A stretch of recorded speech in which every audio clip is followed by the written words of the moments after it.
As we continue with the story, Sibusiso Lawrnce Ntaka and Nontobeko Cele, a story that took South Africa by storm and shook everybody, and everybody is shocked.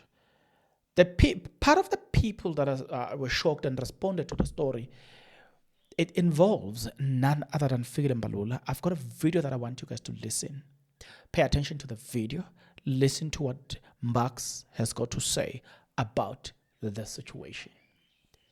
Quite interestingly, this challenges us as society to think differently about problems. I've been thinking this way, that, if we are to solve our problems, we need to think like psychologists and social workers. I don't know if you know how they think. You can go into their practice or room with them if they are counseling you. You can go with the with the mentality that I'm a victim, and you come back there and they will tell you are the perpetrator. But they will make you believe that. They will take you through the journey of showing you that you are wrong here, you are wrong here. Sometimes, not always. So what they usually do, when they look at a problem, their approach is there are two sides of the story. Therefore, before we come to the conclusion that this is wrong, we would have gone through the journey of listening to the two sides of the story and identifying the problem. And once we have identified the problem, help the other person realize that you are wrong here and here and here. And now you are wrong here and here and here. And because of that, please fix this and this and this and this if you are to move forward. And I'm saying, I wish we could reason like psychologists, like social workers, in how we deal with problems. Fikile Mbalula speaking about the Lawrence story, he said this. Gender-based violence, it's a community program. It starts with me and you. Somebody can be talking as a politician, as a businessman, but abusing a woman. The acts of violence and the killing we have seen are a shock to our nation. You sit with somebody here, tomorrow they wake up, he have killed his girlfriend or his woman, in terms of his wife and so on. So it's a societal issue that we need to attend to as families. We need to champion the cause. And as men, we must act as an example. We must also work on the upbringing of young men. There is a problem in terms of the upbringing of young men who believe that women are a possession, are an object, that you own a woman. It's a psychological problem. You don't own a woman.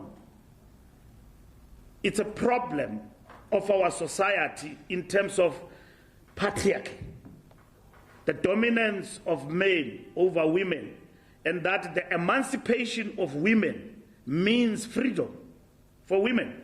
It doesn't mean that a woman is a possession. When you buy a woman, your girlfriend and everything, a car and all of that, when the relationship comes to an end, you think that you own that particular person.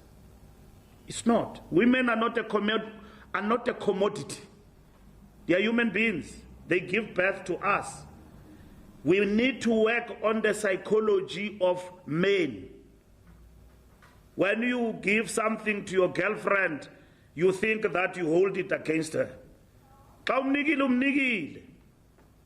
if you come to disintegration, it's done.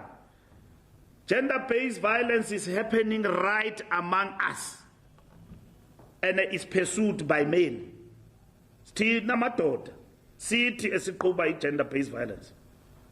We believe that we own women. Women are a possession to us. It's a struggle that we must lead as the ANC, as a society as a whole. That's where we must come together, irrespective of political party affiliation. We must lead a struggle to conscientize young men. I've got a young man in my household. How that young man is going to grow up and become a man in society is important. It's important because he can grow up and become an animal when I'm no longer there and become something else that does not respect a woman and all of that, and think that a woman is a possession, is a commodity, is an object. Dinayo lento inhle ihlala pha kwami.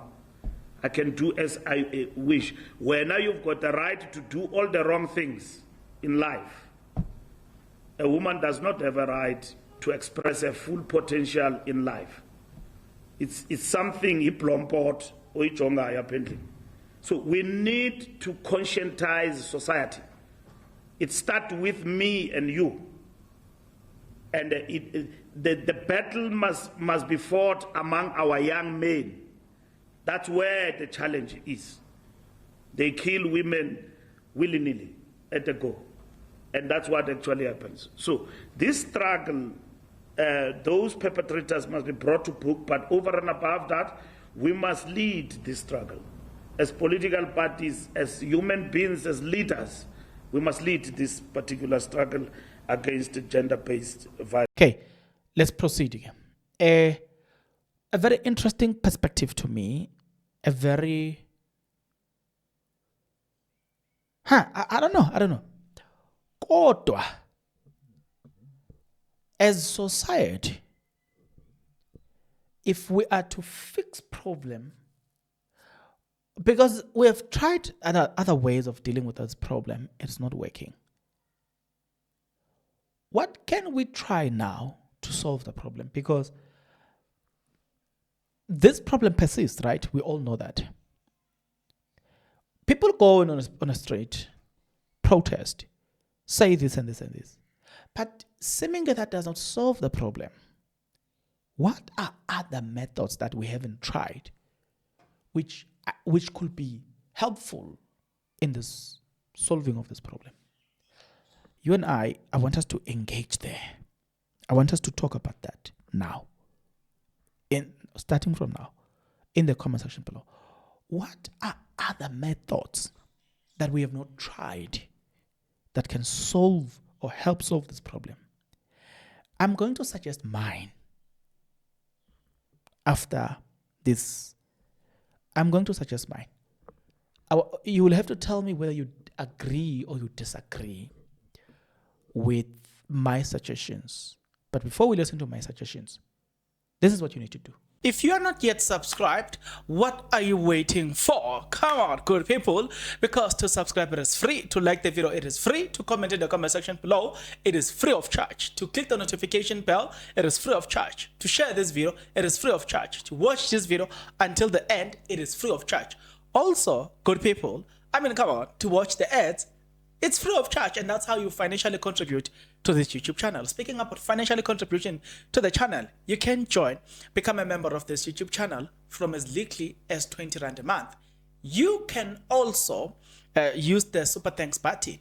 In case you don't want to do that, guys, there is a way where you can use my media company banking details to donate to the channel, and you know what I'm saying, will bring you more, and also guys want to buy more equipment. So the power is in your hands.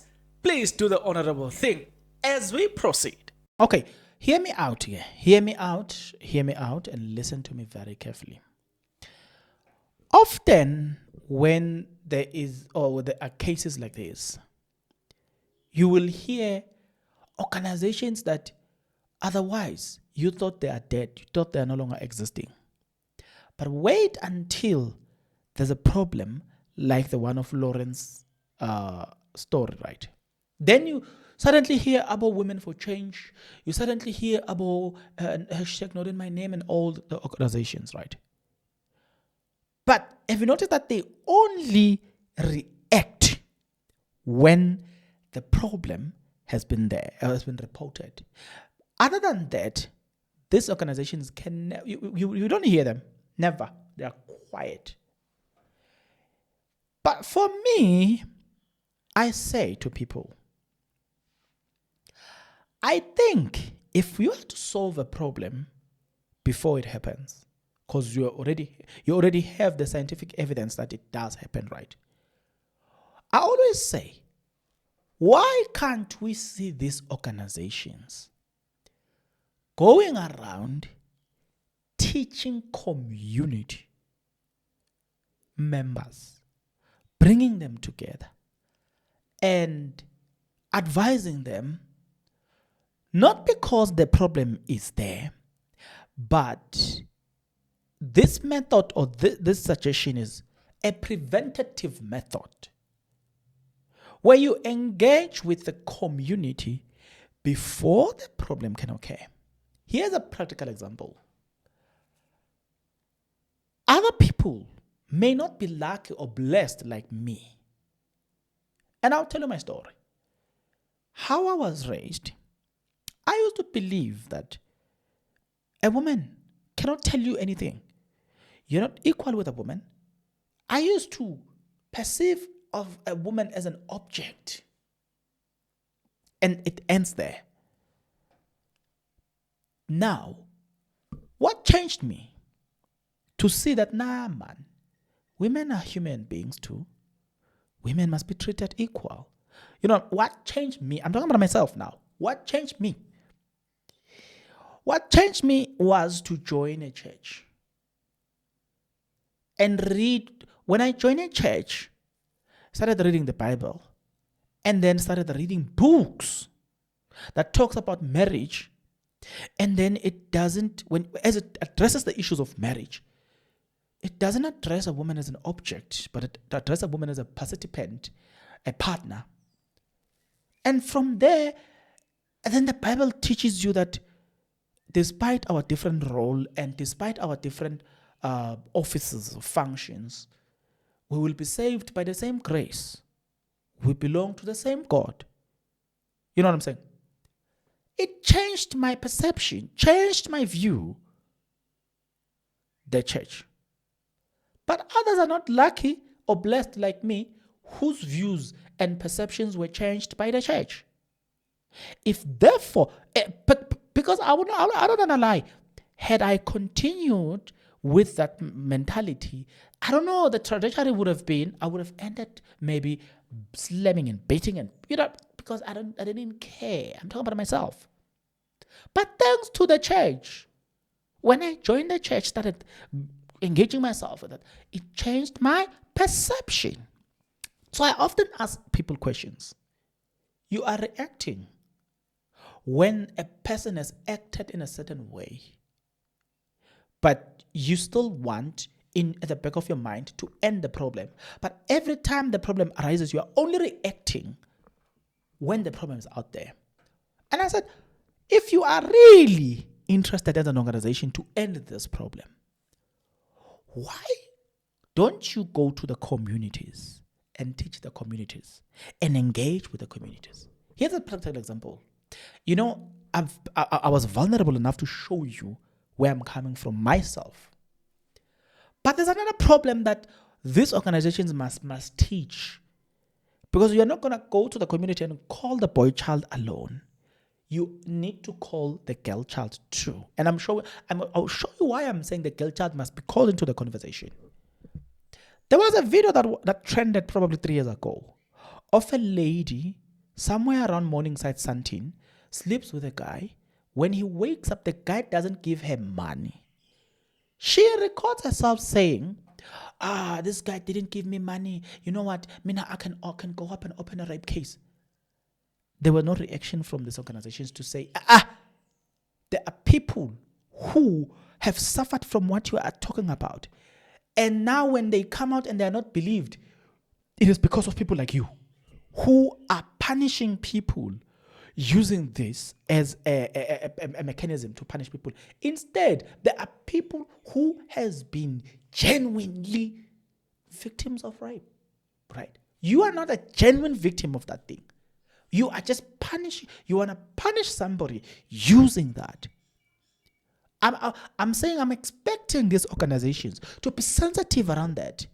But now, nothing is happening, right? So that's what I'm saying. You don't just bring the girl child, you bring the boy child. You don't just focus on the boy child, you focus on the girl child, because the girl child thinks that they can use this as an advantage to punish those whom, when you are selling, for instance. And I'll give this example. The country allows you to sell as a woman. You can be a prostitute. It's allowed.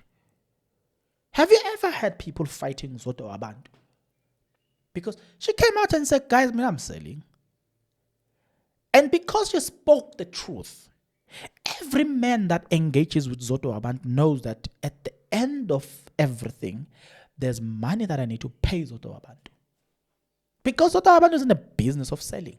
And, I've never seen people aggressively attacking Zoto Abantu for being who she is, because she spoke the truth and say, this is who I am. But then there was a lady by the name of Cyan Bush. She comes out here and say, she was on a podcast, she comes out here and said, you know what, after sleeping with you must give me my vuso. Then Kokos Koten asked the question, are you selling? She said, no, I'm not selling, but it's knowing your value. And I go to dictionary and I check the definition of a prostitute. Is a person who engage in these things with an intention of getting a remuneration. Once you engage in such with an intention of getting compensation or remuneration, you are a prostitute. Even if you're sleeping with a guy, even if you're married to one guy, the fact is, if the intention is to get money from this, you are a prostitute. Things like that. So when you bring the girl child must be taught and and the girl child must know that when you engage with a guy and you know that you are in a business of selling, because the Constitution allows it, we can't stop you from doing that. Be clear on the matter, right? That you are selling, like Zoto Abantu. Be clear, so that every man that engages with you, if they don't pay you, it becomes a criminal case, because they knew from the word go that they are. And I'll tell you stories. That's why I'm saying bring the girl child to the conversation too. I've been interacting with a lot of Uber drivers of lately. They told me about a certain trend that is happening. It doesn't affect, some of it affects them, but some of it affects people who are living nice. So you see a girl. Look, this story was first told to me by a lady who was in the Uber platform. She's like, you guys must be careful. You will see a lady that will approach you, or you approach this lady. When you think it's normal, you propose, you share her hair, and then she agrees. And then one day I invite her to visit you. She then suggests that can she come with a friend? She's the one that suggests threesome. The guy is not the one suggesting threesome. And they will force this idea of the friend, bringing the friend. Then they don't tell you anything. You sleep with them. Once you're done sleeping with them, that's when the issue arises to say, my friend too must be paid equally. And she says the other guy who found himself in that problem had to pay 10K, 5. But the girl from the word go was never clear that no, we are in the business of selling. To get what I'm trying to say.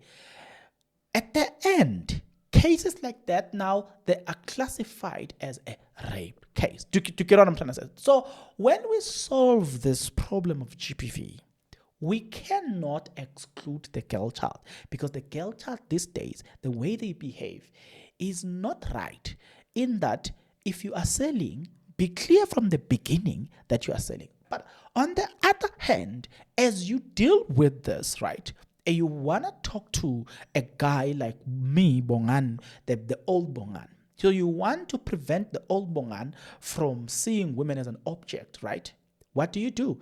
You come to the community where you will find Bongan. You interact with Bongan. You change the perception of Bongan. You make Bongan to see things differently. You make Bongan to see women as human beings, women as, as partners in this life. To get on, I'm bringing two different views here because I'm passionate about this subject. I was once there.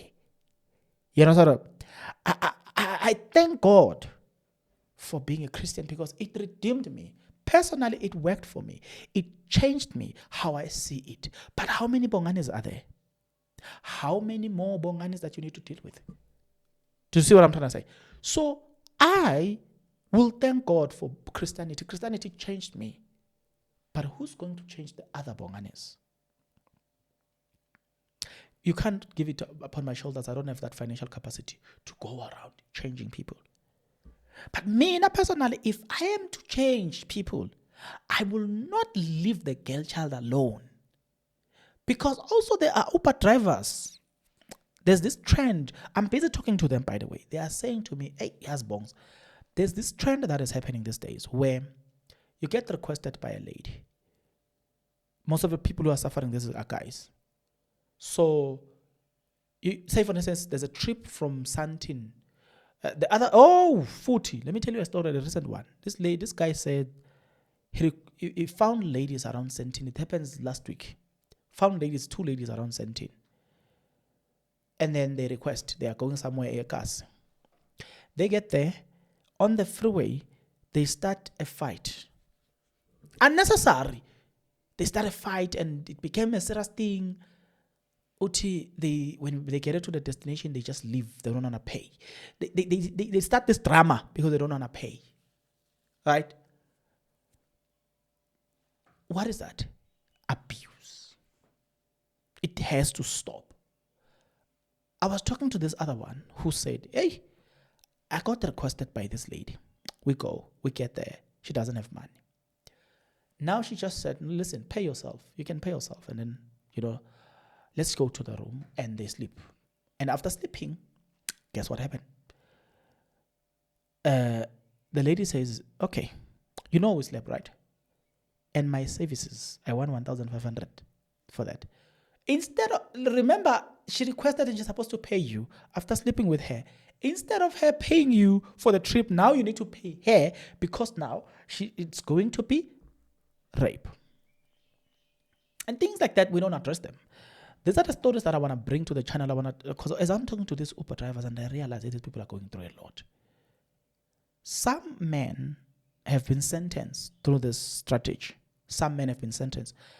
And then the trend of these ladies that will request you and do those things, some of them also have a backup, right? There is this trend that is going on. So when you solve this problem, you can't focus mainly or primarily on the boy child. You need to focus. I don't know what's happening, guys. My noise is inching, so please forgive me if you keep seeing me. I just don't know what's going on. My nose are inching. So do you see what? As I'm listening to the stories on the platform, I look at what the girl child is doing, and there's one way we can solve that. Just one way is that I'm not going to reason as a Christian, because as a Christian, my Christian values are against killing people, stealing, being a prostitute, and then the list goes on. My Christian values are against beating a woman. My Christian values are against if a man is not supportive to his family, that man is considered an unbeliever. That's Christian values. So in my approach here, I'm not even approaching this as a Christian. I'm approaching this as a general human being. And I'm saying to you, as a human being then looks at the Constitution, because now you are governed by the Constitution. I'm saying the Constitution allows people to choose sexuality and also to choose profession, including prostitution. A man can choose to be gay. The Constitution allows that. And women can choose to be a prostitute. A Constitution allows that. What we are seeing right now, we are seeing a trend of people who are prostitute but do not want to come out and come clean and live the prostitution life, where you think you're in a relationship with this person, but this person is actually in the business. And the problem is that they don't tell you that this is our business. Do you see what I'm trying to say? That when you solve this problem, we need to deal with that. There's another one that I need to close with. I listened to another story of a guy who, if you don't see him, you will swear he's a girl. So there's a guy from a hostel. It's a story that happened recently. He takes this guy thinking he's a girl, and then he get there, realize that this gay guy does not disclose to the guy that actually I'm a guy. They are drinking and everything is nice, and then the guy takes the gay guy thinking he's taking a girl. They get there only to realize that actually this is a guy.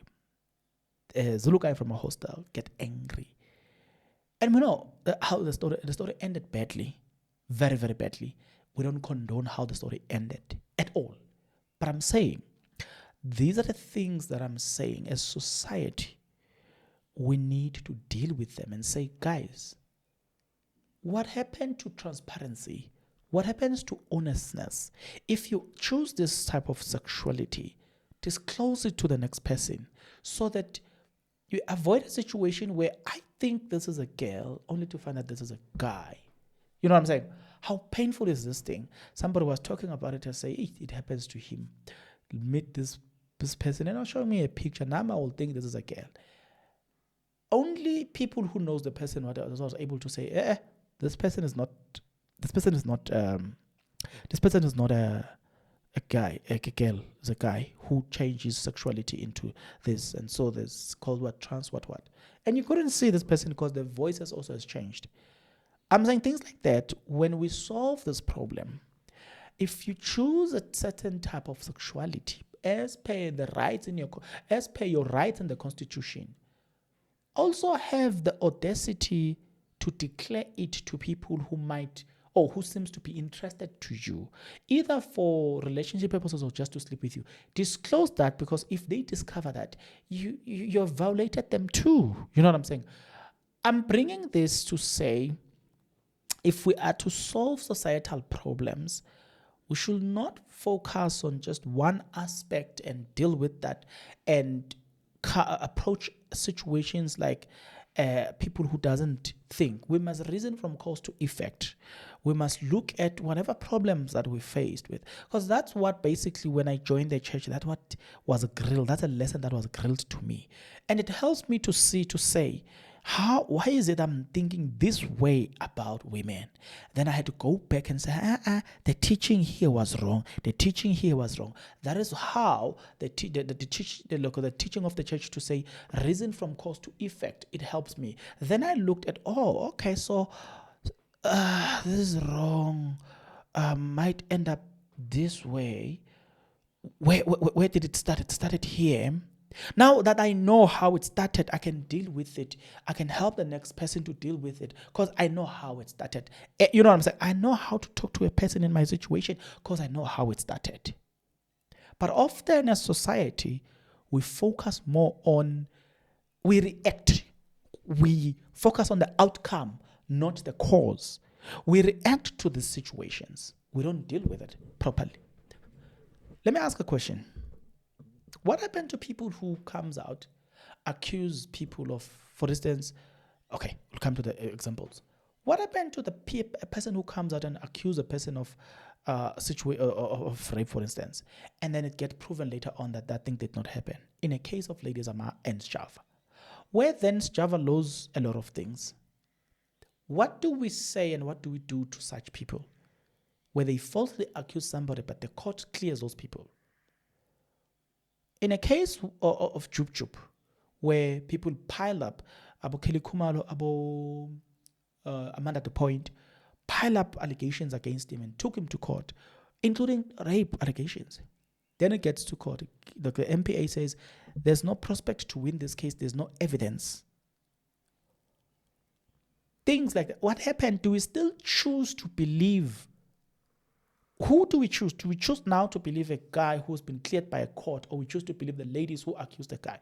What is it about? Is it about facts or what? How do we deal with situations where people have been wrongfully accused of things because we believe that whatever the court says is the truth, right?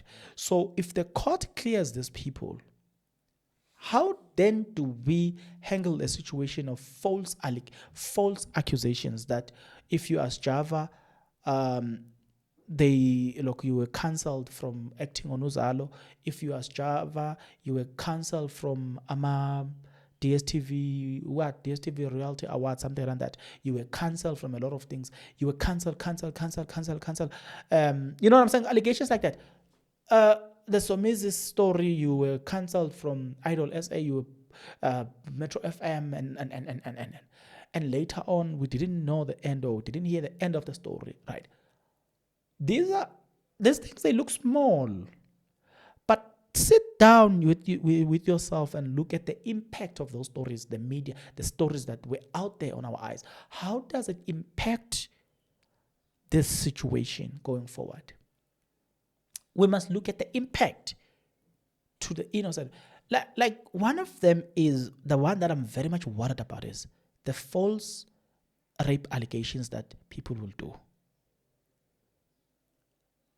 When the right people who have suffered this thing real comes out and now they are no longer believable, how do you blame society? How do we deal with the ones who falsely accuse others? That is my problem.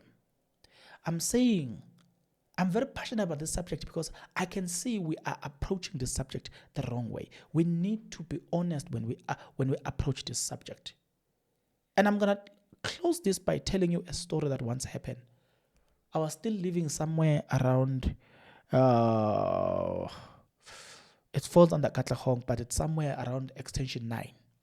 Now, this is a painful thing that I'm saying. Mina, guys, I want to solve this societal problem from the bottom of my heart. But how I want to do it is, I want to do it in a manner that I solve this problem from both sides. So there was a guy there that took a lady somewhere. The family, actually, they were young. Both of them were young. The family of the lady did not agree. In fact, I've got two stories. The family of the lady did not agree with the situation, right? So they've been searching for this lady. This lady did not report at home that she was leaving. They've been searching for this lady. They've been in and out searching for this lady. They can't find this lady. Finally, they locate the lady at around 9 p.m. It's across my street where I used to stay. When they locate this lady, she's across the street. They then get into this. They started making a lot of noise. Now, here is where it gets funny. This lady, they speak to the lady. They speak to the family and everything. It's clear that these people are in a relationship. It's clear that these people are loving one another. The lady confirms that. But the family, they changing their story. They are saying, yeah, you rape our child, you kidnap her. To an extent that right there and there, they wanted to take the boy to the police station. They wanted to open a case. It was serious war. But the lady confirms that this is a relationship. She's here on a consensual basis. But the family want to punish the guy using that. One day, the last story, I had a friend somewhere at Katlehong police station. I visited that friend. There was an aunt who, this aunt had, in fact, there's a young lady who was living with the aunt. And this auntie is taking care of this young lady. This young lady falls in love with another guy. This young lady, she's of a good age. And the prescribed age, but the aunt hates the relationship with the guy. When they found the lady from the guy's family, they took the lady to Katlehong police station. I was there. What pains me the most is the auntie is forcing the lady to open a rape case against the guy. The lady says, no, but we were in a relationship with this guy. Public, the police who was in charge of that, yeah, I'm gonna arrest you if you don't agree that this was a rape. This must be a rape. You know what I'm saying? We are going to see now a person who doesn't know. community members that doesn't know the actual story. They are going to be told, hey, this guy raped this lady, and so they are going to stand up and fight for the rights. But the actual fact here is the aunt hates the guy and want to use this sensitive topic to punish this. This is not a topic that we should be playing around it, because when the real victims comes out, we all need to believe them. But stories like this doesn't help. How do we deal with them? Where one, you wanna punish the other. Hey, I saw that day police officers, male to be specific, were very devastated.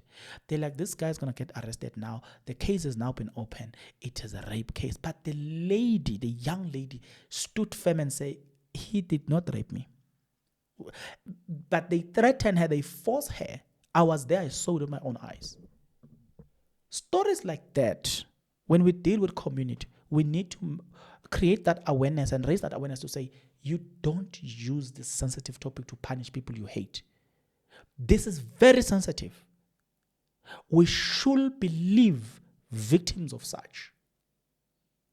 So that's why I'm saying, these organizations, when you engage with community, you must look at all these things, take them and deal with community and make community understand that these things, we're not playing around these things. Guys, you know what I'm saying? Guys, women are human too. You don't just treat them like animals. Treat them like human beings, because they are human beings.